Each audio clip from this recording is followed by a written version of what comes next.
So we've been talking about enforcement for almost 2 days now, and we have covered many topics, from the DPA's difficulties to answer the ever-growing number of complaints they receive, to the challenges NGOs are actually facing in the complaint process.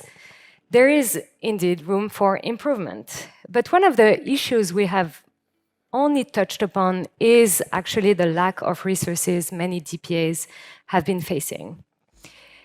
The lack of resources leads to staff that is needed, less time for complaint handling, and so on. Another issue is also relating to how DPA's budget is used and allocated. Reports have investigated that issue, and they have shown that some DPAs employ very few technologists, which may be part of the issues of an effective enforcement. But to counterbalance this lack of resources, some DPAs have been developing innovative tools. It is interesting to note that these innovations not only focus on enforcement in the narrow sense of the word, but also focus on compliance. We've been hearing that over and over for the past 2 days. If you build a culture of data compliance within organizations, you do not need enforcement or litigation. During this panel, we will be discussing both acceptions of the notion of enforcement. Basically, what are the innovations DPAs have developed to foster compliance, so ex ante, and what are the tools that they have developed to deal with the litigation process, so ex post. We have 5 amazing speakers today. One of us is joining us online, Kari from the Norwegian Data Protection Authority, Santiago from the Spanish Data Protection Authority, Hirsto from the Bulgarian Data Protection Authority, Massimo from EDPS, and Martin, who is in California right now, from the Information Accountability Foundation. And to leave room for Q&A at the end, we will jump right in and start our discussion with the tool fostering compliance. Kari, can you please briefly present the Norwegian sandbox for responsible artificial intelligence and give us some of the feedback you already received from the 3 reports that you published? Yes, I will. Nice to see you, everyone. So I'm head of a section at the Norwegian Data Protection Authority, which is quite a small authority. We're about 60 people, I think. And we're a small group of social scientists. We're 4 people working on policy, research, analysis, foresight type of work. And then I'm also part of the regulatory sandbox that we have had for about 1.5 years now, which I will share some thoughts with you today about it. So for us, this is a new way of work, and we feel that it's quite innovative way of approaching this. And what is it? What is a sandbox? You are maybe wondering about. So for us, it's a dialogue-based guidance. We already provide guidance on our website when people call us and so on, but in the sandbox, we are able to work directly with companies to help give advice on AI applications. So this particular sandbox focuses on artificial intelligence, and we get really to dig into the issues. And for us, this is also a little bit of foresight, because AI, we don't have a lot of cases on this. Also, there is not a lot of cases in Europe. So we get to explore topics such as data minimization, fairness principle, legal basis for using AI and so on, where there's not really a lot of certainty already. The goal of the sandbox is to shed light on some of the gray areas, and this is the feedback we get from business. This is both public sector and private sector. They say, okay, we have the GDPR, we have some general guidance, but how do we do this in practice? So this is what we're trying to explore, like practical examples in the sandbox. And then I think it's also quite interesting to bring in the resource perspective, because the sandbox, to be honest, is not really, it's quite resource intensive. We spend a lot of resources giving guidance, understanding the legal perspective, the technical perspective, the kind of business perspective, and the social impact of AI. Someone yesterday in one of the panels said that the best way to handle risk is to avoid it in the first place. So I think this is a tool where we can maybe try to avoid some of the possible harms that AI can do and build trustworthy AI systems. And also the last point on the sandbox is we also think about scale. We're not only helping the participant in the sandbox because it's a limited number that we're able to help. So we think like by helping one, we're helping many. So we try to pick topics that we know a lot of companies have questions around, and by example, we try to show how it can be done. And one more point is that we give guidance. It's not decisions, it's not pre-approval. It's not a stamp of approval. We work within the limits of the GDPR and try to find good solutions following the rules. Yeah. Thank you.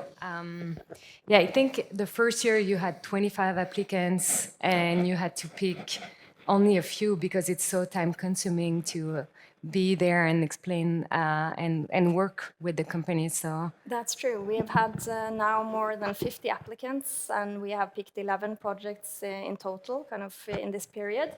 And we have so many good applicants, and we see applicants from all sectors: health, finance, education, logistics, delivery, like everything. Everyone is starting to use AI now. So this is a way for us also to build competency to help others. But we have learned a lot from this sandbox, and the discussions that we are having at the Data Protection Authority now, we could only dream about having last year. So it's really, really given us a lot of insight.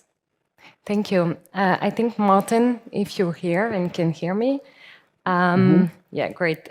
Could you please tell us more why, in your view, the Singapore Personal Data Protection Commission could be a model for enforcement's clarity? Maybe you can describe the regulatory sandboxes they started in 2017 and their overall strategy. Well, Suzanne, thank you for your question, and it's really an honor to participate in this conference. And it's also incredibly useful to be following Kari, because what is going on in Finland is a true reflection of, I think, the spirit of Recital 4 of the GDPR. This conference is focused on greater enforcement, encouraging compliance, but there's always the question, compliance with what exactly? I'm telling the story from Singapore because there is more than one way to achieve the objectives of better data protection. What follows is not the official story as that might be told by the Singapore officials, but rather my reflections as a policy theorist. I have worked with data protection authorities worldwide, and they all reflect natural cultures and legal systems. Every privacy agency is resource challenged. They need to prioritize based on the facts on the ground as they exist in their jurisdiction. The facts on the ground are different in Singapore than they are in Europe. The society is more communitarian, with social harmony a driver in the way business and government operates, and the expectations of the people of Singapore. My guess is that Singapore's authority, the Personal Data Protection Agency, puts more resources in encouraging behavior than they do into enforcement. There's more resources in trying to get the communitarian behavior they would like. The Singapore Personal Data Protection Commission is twinned with Infocom Media Development Authority. This means that the data-driven growth and the protection of people as it relates to personal data are linked together. The senior leadership from both agencies are the same. Accountability as a principle has been adopted differently in Singapore than in Europe. In Europe, accountability is being held to account for the most part. In Singapore, it is first and foremost demonstrably responsible behavior.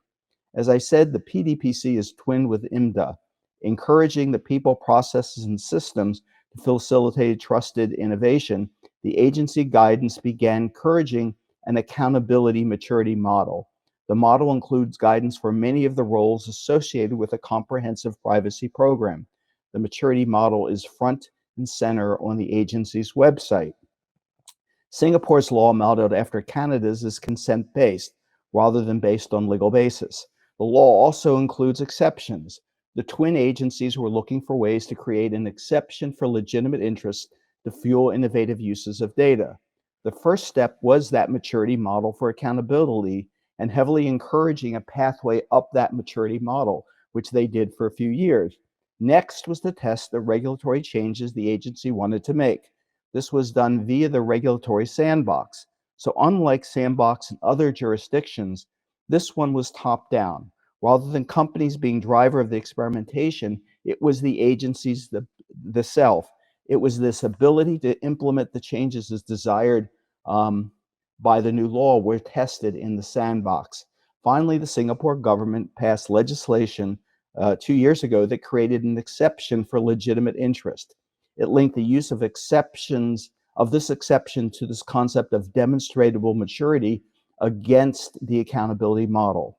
I believe Recital 4 of the GDPR is the true heart of data protection. It goes to the full range of human rights and interests empowered by processing of personal data. While the Singapore law does not contain Recital 4, it reflects the recital's actual values, and their model continues. The latest from the two agencies is something called AI Verify. It is their attempt to get ahead of the AI issues and maybe a more efficient way of approaching those issues, something similar to what's going on in Finland. Thank you. Thank you, Martin. Thank you, Martin. Also, GDPR's discussions have been often targeting big tech companies and their impact on individual data protection rights. However, we all know that data protection is not just about big tech companies, but since 2017, the Bulgarian Data Protection Authority has been developing an initiative that Hirsto is going to talk to us about SME and why you thought this was important to focus on SME instead of big tech and so on. So thank you, Suzanne. Good afternoon, everybody. Yeah, the year 2017 wasn't on occasion year. It was an year before we starting the application of the GDPR. That's why we united the efforts of the business entities, non-governmental organization, academia, in order to produce something that can be used in a how to say the easiest way to the small and medium enterprises. Why small and medium enterprises? Because they're the most vulnerable players in all grounds in the market. They should follow the rules. They should demonstrate compliance, but on the other hand, they do not have enough resources, financial, human resources, etc. That's why we prepared a concept for this, and since 2017, now in this moment, we complete the development of software package, a mobile application with a desktop application called GDPR in your pocket, which package tries to give the answers to the small and medium enterprises not only the legislation on your mobile, but also yes/no questions together in a one tool for helping them. For instance, should they appointed a data protection officer?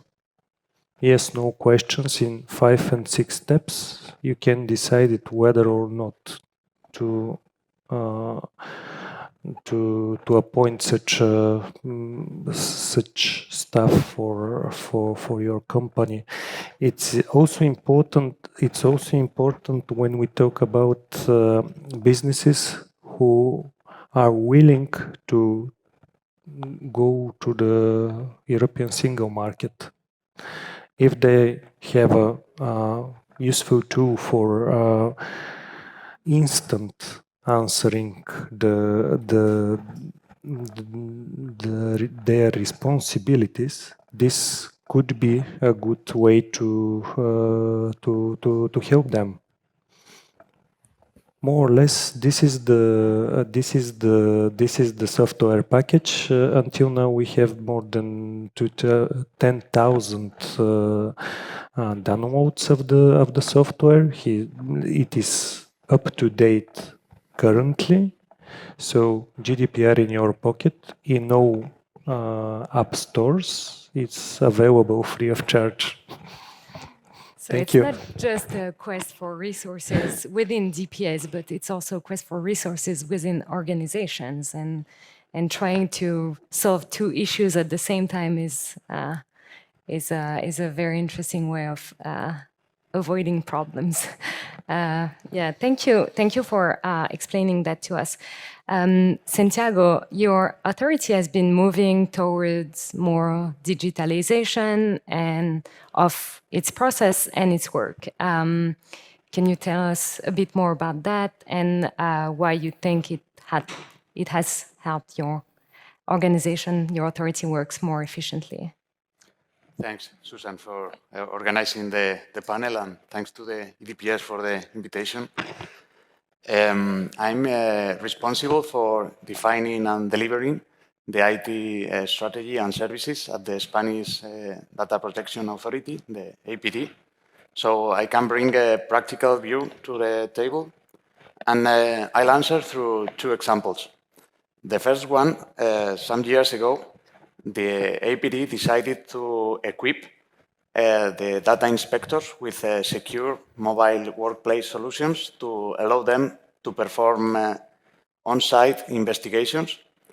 Then it expanded to other areas from our personnel, and it gave birth to a pilot program for remote work, backed by our director, Mar España.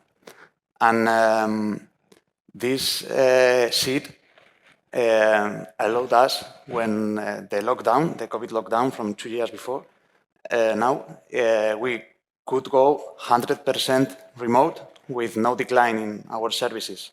So that was an unintended consequence of the previous investment, and it's also allowing us now in recruiting.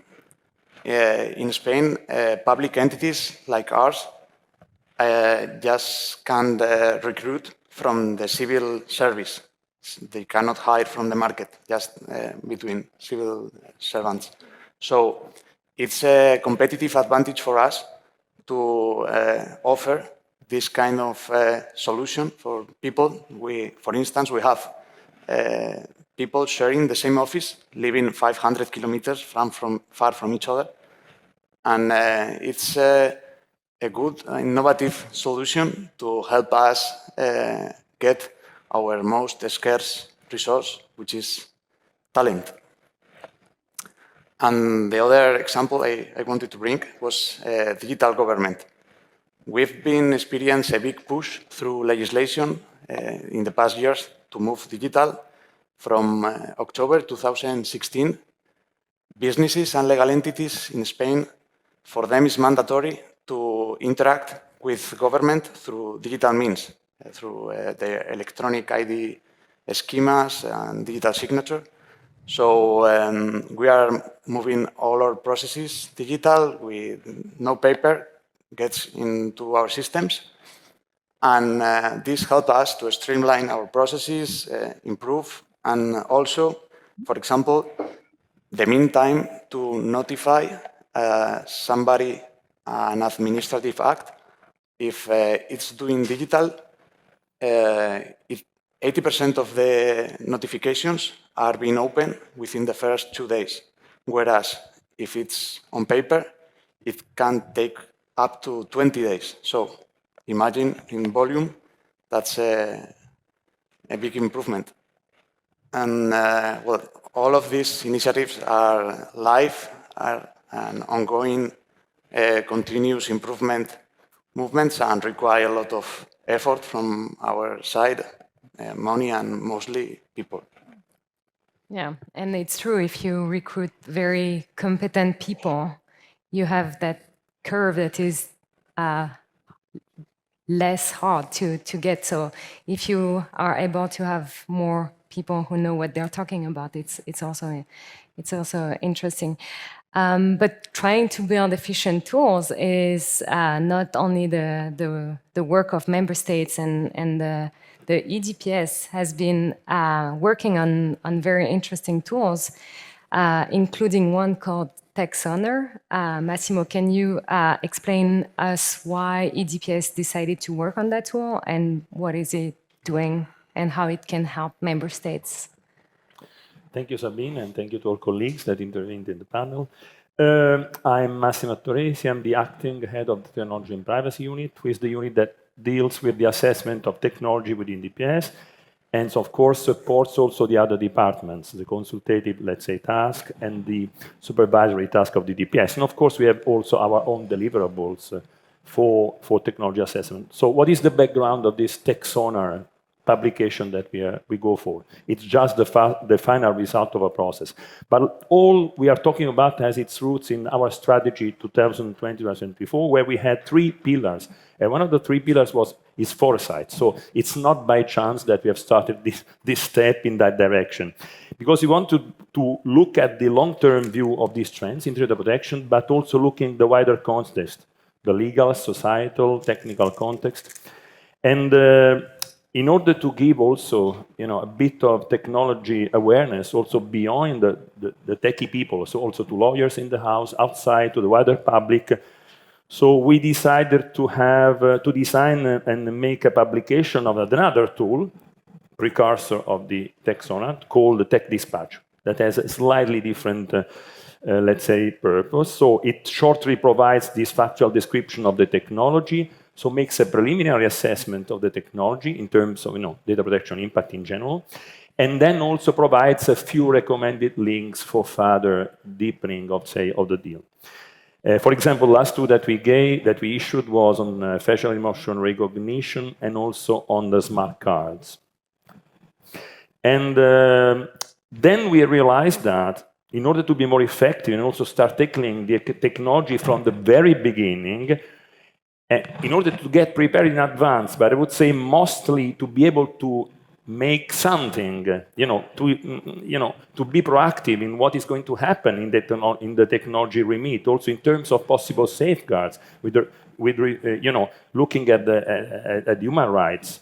We decided to go for starting these foresight activities, and the Taxoner publication is the result of this idea. So we have, in general, 5-6 flash reports on what we estimate are the prominent emerging technologies. For the time being, since we are at the first steps, in order to make it easier, we have a perspective of 1 to 2 years. But of course, this is not our aim. We want to be at least in the medium term. So the idea is to develop methodology for the 2 to 5 years, I would say. And we publish this Taxoner on our website. Now, a few words on the methodology, which is at its infancy. So this foresight activity starts as a collective agile methodology within the DPS. So we start from our unit, technology unit. We widen the discourse to the other departments of the DPS, so the others implied in the different policies and also kinds of tasks of the DPS.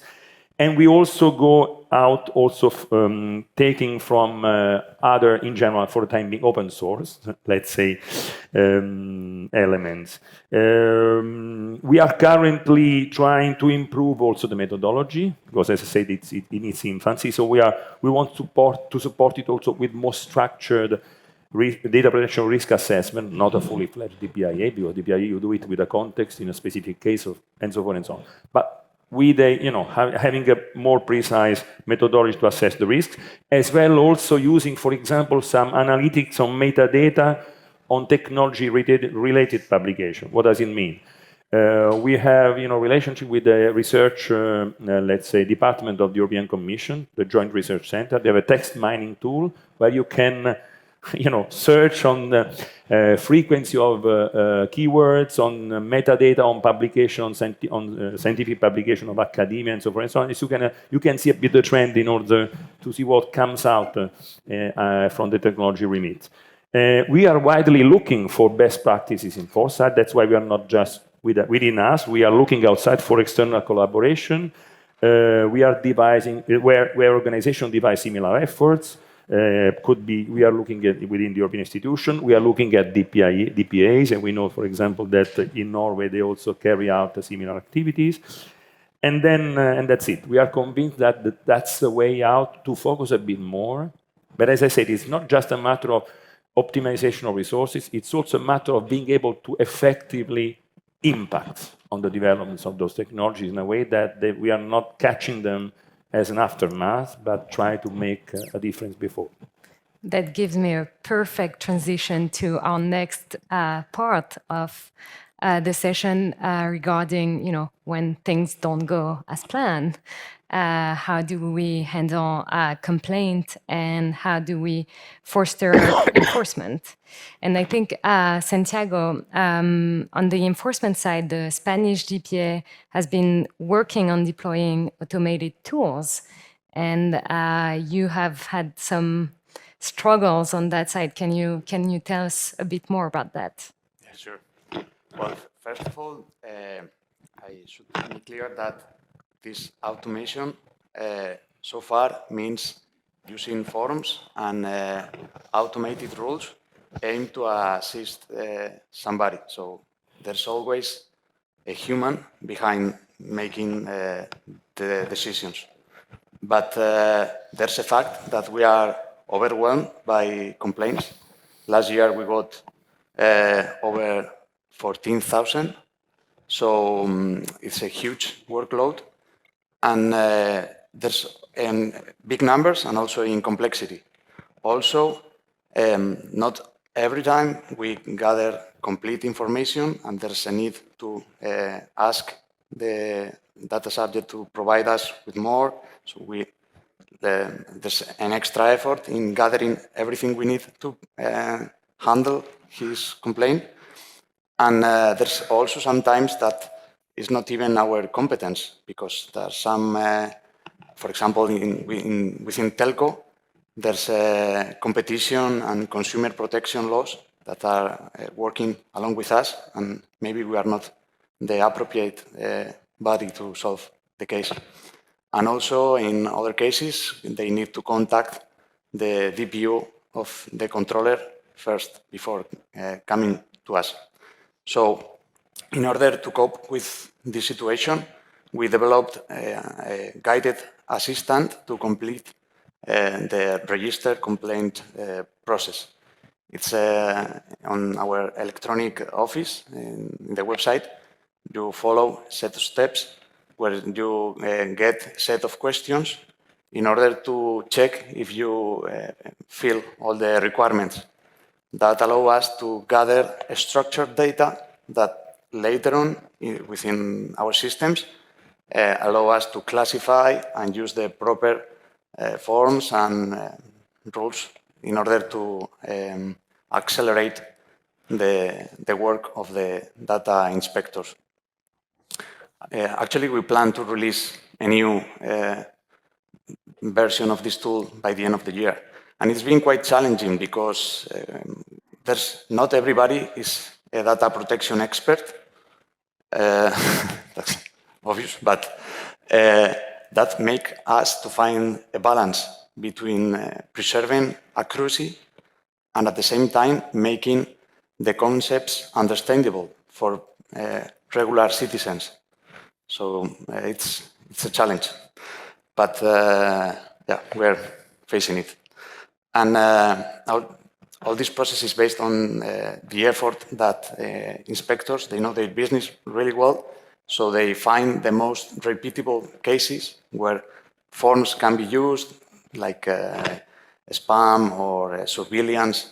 That we had many cases, and it's easier, and they are dealt with the same approach. And other cases which are more particular, they claim a more tailored, but not every case is a tailored approach. And also, we started last year a collaboration with the Ministry of Justice in a hot topic with EA, artificial intelligence and robot process automation.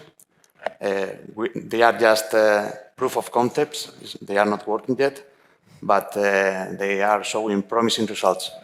With artificial intelligence, they develop a tool for anonymization, since for transparency purposes, when somebody asks for a judiciary file, there are a lot of pages with a lot of names, and maybe the person who asks to see the file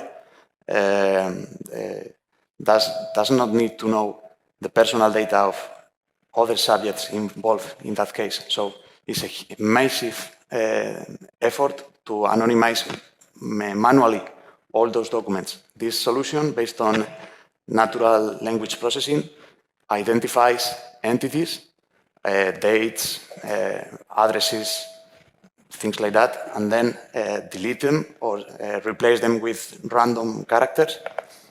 And it's showing great results. It requires us a second review by a human, because it's not perfect. But all these tools under their framework are aimed at assist the judiciary system. They don't try to replace anybody, just make their job easier. And the other initiative is regarding automation, has to do with RPA, and it consists on a set of ordered tasks that follow, that take place over and over again, following the same order with no choice. It's just doing repeatedly. So they got recorded and configured, and that way they replace a human doing those same tasks. But they don't require any choice. The workflow is prepared beforehand. And with those initiatives, we are going. It's taking us longer than expected, because we lack the people to push and manage those projects. But in the next conference, maybe we can show more results. Thank you.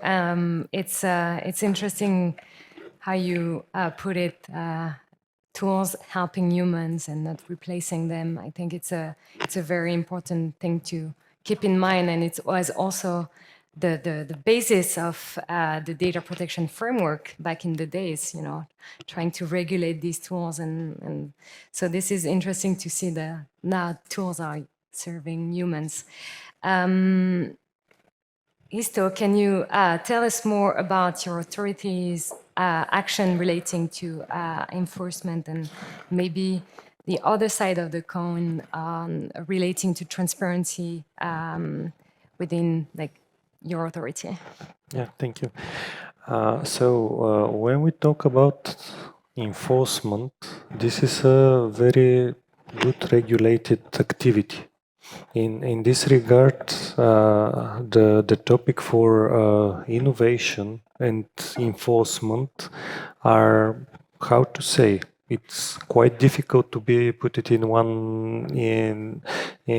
one conference even, but otherwise, when we talk about innovation, we can think about as something brand new something that is never even invented, or innovation is to make the process better, to make the process in a way that can serve to all participating entities.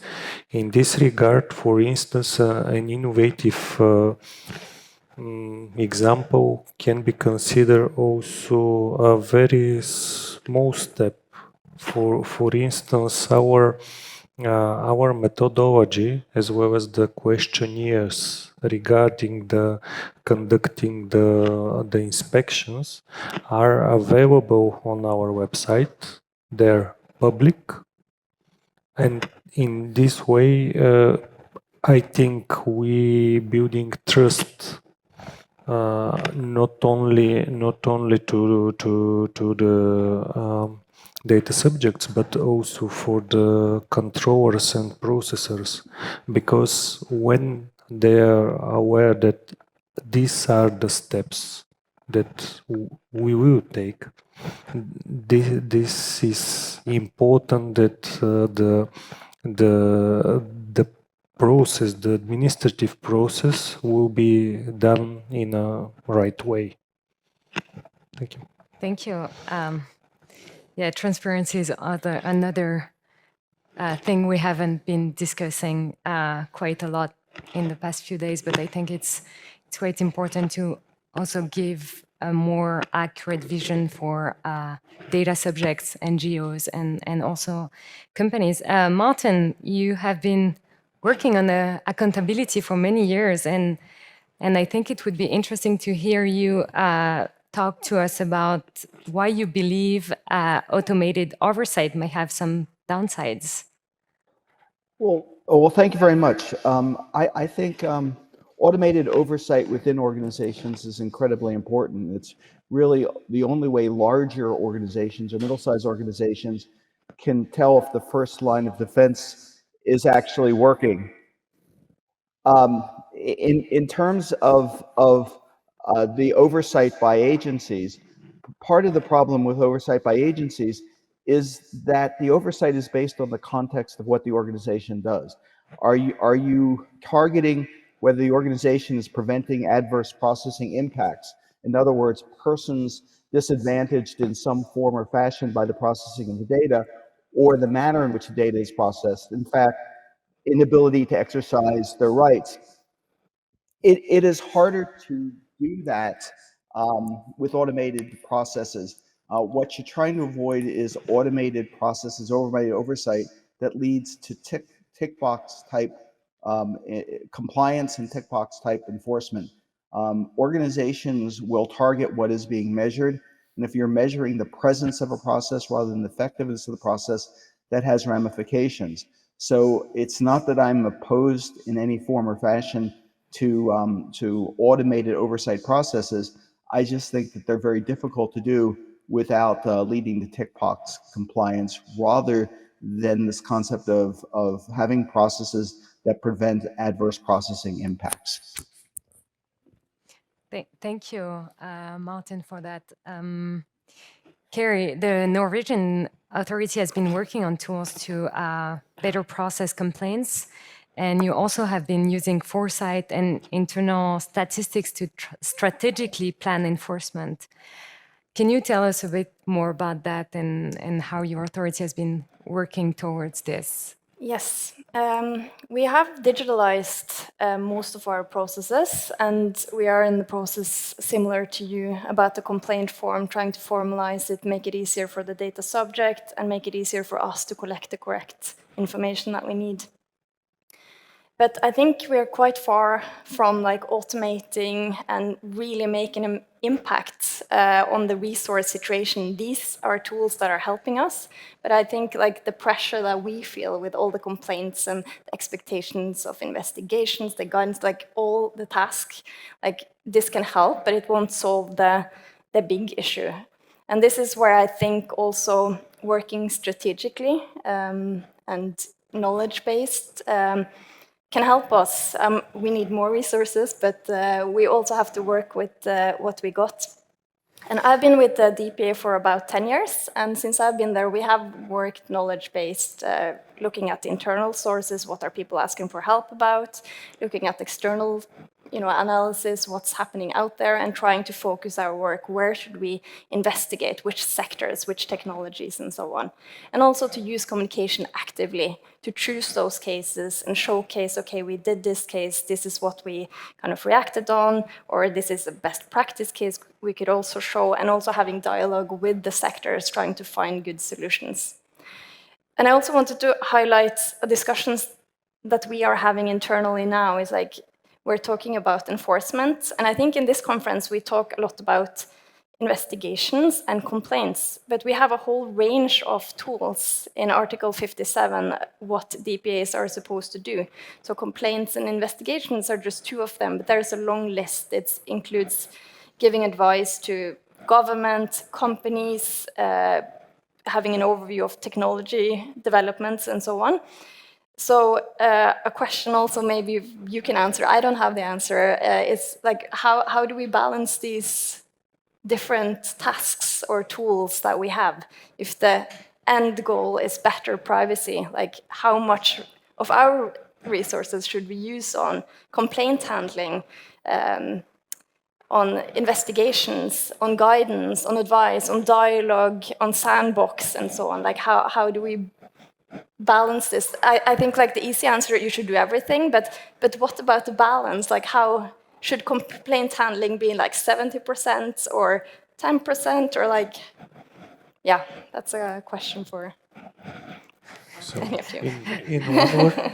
In one word, difficult. With two words, very difficult. So.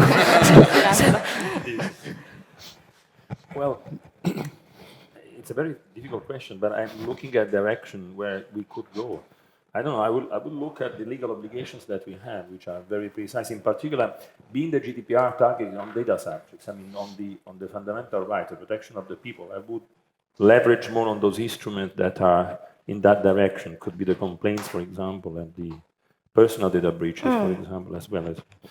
So that would be the starting point of the, I don't know, just a personal opinion, where to devise resources, but then to make, a quantified allocation and share, that's another story. So but I also think we need more knowledge about the impact. What is the impact of complaints? What is the impact of guidance? Like, it is clear that the ex-ante tools have a long-term impact. Yes. So, of course, whatever you do in this, what we say in terms of, anticipating the future, and not only to drive it in the right direction, but also to tool yourself in order to cope with this future when it's coming. Of course, it's a big investment in long term.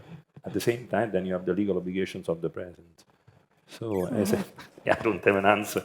Just to underline a few elements where you can, I don't know, think and try and give an answer. I think time is running.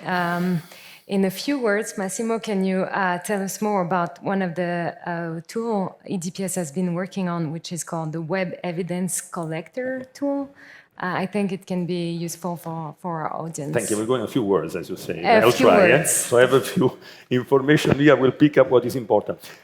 Of course, we also monitor the way the European institutions build and manage their websites. So we have guidelines on that. We were wondering, how are we going to have an efficient way to verify compliance? So, in particular, it's not just, it is data protection law, but in particular, in that case, it was for the privacy Article 5.3 in particular, so-called cookie provision, but it's not just cookie, or similar technologies. And we found some snippets of code outside. People also helped us, gave us something. At a certain point, we decided, let's build our own tool with that. We had someone, among colleagues that was able to do that, these kind of things, with the policy help of support of the others. So we built this web evidence collector that is a way to collect, evidence on website compliance in a way that is reliable, repeatable, and also fast, I would say. That's very important. The evidence is structured in both human-readable and machine-readable way. You collect at the end of the day what is, what the website, let's say, stores, collects information, and also transmits third parties, for example. You look at the hyperlinks, you make also screenshots, even of data protection notices, so for further human in this case, even though you might even fancy of some other kinds of processing of data protection notices, and so forth and so on. But in particular, it's very focused on the tracking aspects. And the tool doesn't use any third-party cloud service. It's a self-consistent. You might make this kind of of assessment within an intranet, so you don't need an internet connection because the tool works in itself. Of course, then you. It is not a dynamic for the people that are in the tech side, not a dynamic, let's say, assessment. It's a static assessment that looks at the hyperlinks. It doesn't look at the data that are transmitted in real time. Just to be, it's not a traffic analyzer. Okay, so it looks at the. And what else?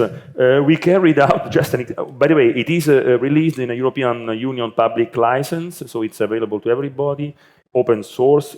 Already people have adapted the tool. Someone has started putting a user interface. Our Spanish colleagues, for example, we have it available on our website on the Join Up collaborative platform of the Commission on GitHub. But I want to say that we are starting also having relationships also with NGOs in order to see collaborations. We are starting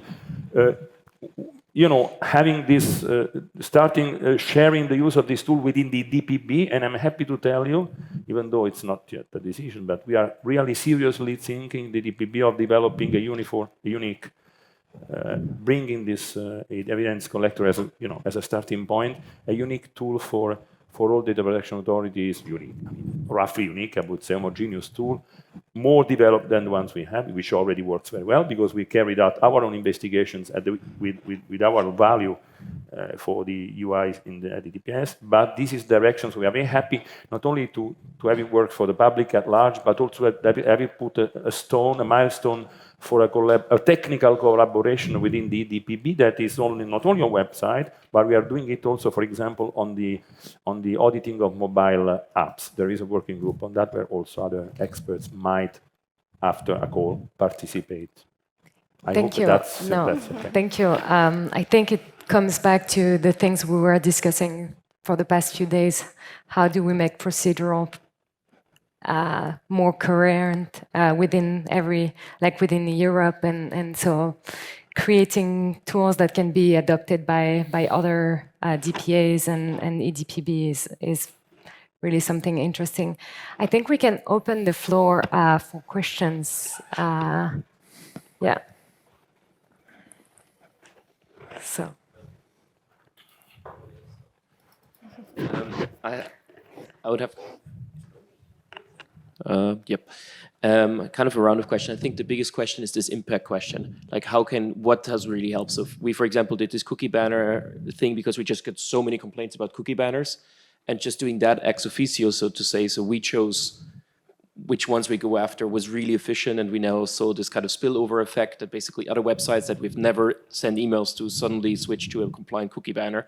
I think that for us was the biggest impact output ratio we ever had. So we have half a person that works on it consistently, and we get thousands of pages to comply. And that's as an NGO with a very small budget. So I think that's really the interesting question, which may be less time consuming than doing guidelines and so on, because people just realize that goes on. And we then had the reality, the software vendor wrote all their customers, fuck, they're going after this now, you need to change. And that trickle-down effect, this psychology that happens, I think that's what the innovative approach is, what would be really nice. Two other things. So I think, first of all, what we have to look into is what is uniform mass violations. Like the typical thing of access request not done within the timeline. Like these typical things that we hear 100 times and where we can do one text block, one thing, one fine that can then automate, because the rest is hard to do. And I wonder if there's any thoughts around that. Two other short things. On the Spanish submission form, we, for example, ran into the problem you need a Spanish certificate. And as an Austrian NGO, we cannot submit through that form anymore. So we now have to go through the one-stop shop or send letters again because the emails don't get accepted. So on the ground, some of these things don't work that well. The same thing for Bulgaria. We have 4 cases where we don't get answers to any emails, phone calls whatsoever. So on the ground, it then looks a bit different sometimes if you use the tools. And I know it's complicated and Europe is complicated, but just as a kind of little notice there as well. Well, I can answer mine. Yeah, that's true. Because the ID schemes, they are supposed. There's a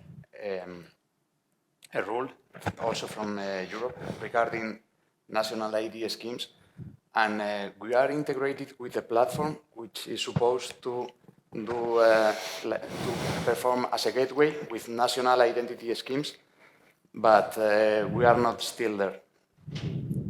But we are working on it. And also it happens on the other way around, not just when register, but when we want to notify or communicate. In Spain, it's highly established how the companies have to behave. They have an electronic address where we can send everything, and we know that they are able to read it. But when we cross the border, there's no an equivalent means of getting in touch with businesses. And for example, the only postal letters that we send are abroad, because it's the only way we can send something to not only in Europe but also even further. Do you want to? Regarding the complaints in the Bulgarian Data Protection Authority, with almost 2,000 complaints every year, I should check for these 4, because this is a constant number since 2018. Actually, 2 years before 2019, there was a constant increase of the number of complaints, which is we can discuss this in several ways. Firstly, this is how to say, data subjects, citizens know their rights better than it was before the GDPR. The second thought could be related also to the awareness raising measures that are already implemented all across Europe, related exactly to the privacy and personal data protection. Last but not least, when we talk about complaints, the number of complaints is very important to follow also the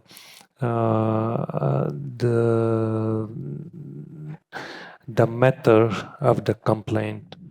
This is also important, and regarding again for these 4, I should check. Is just part of the big picture. So, thank you. I'm waiting for the new European ID interoperability regulation to work, and in fact, we had better lower the identification assurance as we. No, I'm joking, because in the EDPS website you don't need to have a digital ID, but okay, you might discuss what is better, whether we are based on the email address. Okay, but you can discuss what is better at this stage, but we hope that this regulation will work for everybody, including for the websites of the data protection authorities in the future. There's a compromise for digital interaction between people and public sector. In order to preserve authenticity, integrity, all these guarantees, we put.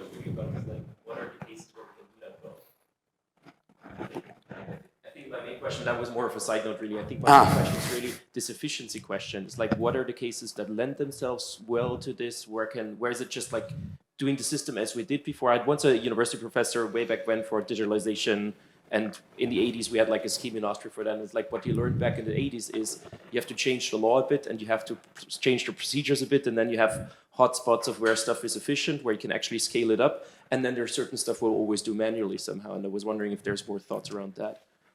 That's the strategy that our companies, our colleagues on the inspection subdirection are following. They identify the most repeatable ones and try to build forms to answer those cases faster. But it's really tough because there are always some nuance, and that's why automation so far has always somebody behind. Kari, maybe we all want to say a few words. Yeah. I'm also thinking about like the different tools. What about codes of conduct in different sectors? What's the like in terms of measuring impact? Like how, like having a discussion and also like certification. I don't like, is that effective? Maybe, or will it be? I don't know. Maybe or maybe not. But like having that conversation about what. I think sometimes we're drowning in complaints and procedural mechanisms and trying to comply and do everything right. And then sometimes I think you need to look. We want to better privacy. That's the intention of the law. How do we get it, and how can we safeguard people's fundamental rights through complaint handling, but at the same time do the maybe bigger things that will create a better privacy for society and for big groups of people, not only individuals. Mm-hmm. Yeah, how do you scale is one of the big issues. Martin, do you have a few words you want to share with us? I think that this final question. Wait, we cannot hear you. Yeah. I am. Can you hear me now, please?